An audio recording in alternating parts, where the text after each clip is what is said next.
Why do some people receive praise and respect for their anger, while others get punished for it? Research shows that when white men express anger, they gain credibility. Meanwhile, when women or people of colour do the same, they're dismissed, demonised, or even punished. So, is anger really the problem? Or is it how society chooses to react to it? It's not hard to guess the evolutionary purpose of anger. This emotion alerts us to injustice or threat and readies us to fight for our lives, loved ones, or possessions. This is why we can so easily feel angry with someone we've never even met if they are, say, having an affair with our partner or climbing the professional ladder and posing a risk to our job.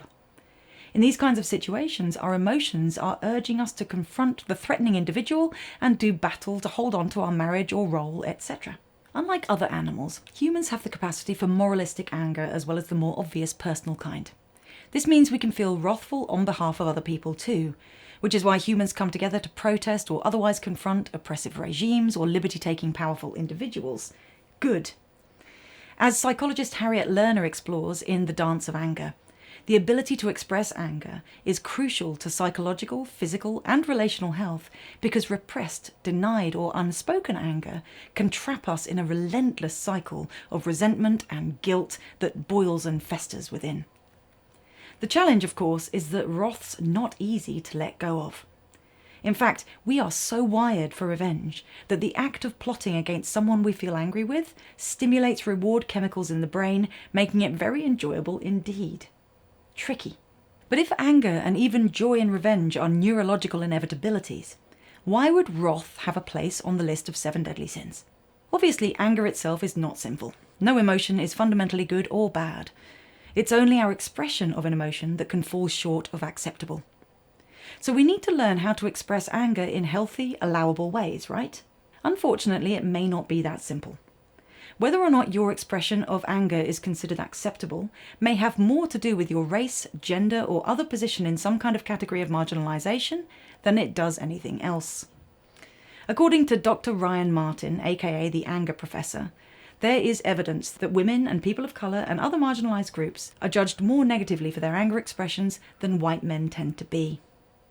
When white men express wrath, according to this data, they are likely to gain credibility and have their opinions validated. When women or people of colour express wrath, however, they are likely to lose credibility and have their opinions marginalised. This, according to Ryan, shows, quote, how emotionality can be used at times as a tool of oppression. What's happening is people are discounting opinions under the guise of, well, it's because of how they're acting or how they're expressing things, when really it's not about that at all. It's about their gender or their race, end quote. To be really clear, this is not an anti-male men have it so good rant, because this bias surely has a lot to do with the fact that men and boys are encouraged to experience and express all negative emotions as anger. Take a look at pretty much any Hollywood film, especially those from the 80s and 90s, which would include the formative years for anyone in my age. Then you'll see male protagonists getting angry about pretty much anything. They feel sad, they punch a wall. They're grieving, they punch a wall. They feel defeated, they punch a wall. You get the picture. So wrath seems to be sanctioned for white men, but of course not when it goes too far and turns into fighting or abuse, at which point those men are demonised, which is surely confusing. Ultimately, we all run the risk of marginalisation or demonisation if we engage with anger. But, as Lerner reminds us, if we fail to refuse or express our anger, then we invite the festering pain of guilt and shame. Anger itself is not good or bad. It's an important message. But the way society treats it, that's another story. Have you ever been told to calm down when you were just standing up for yourself? Or have you noticed a difference in the reaction different people receive when expressing their anger and frustration? I'd love to hear your stories in the comments.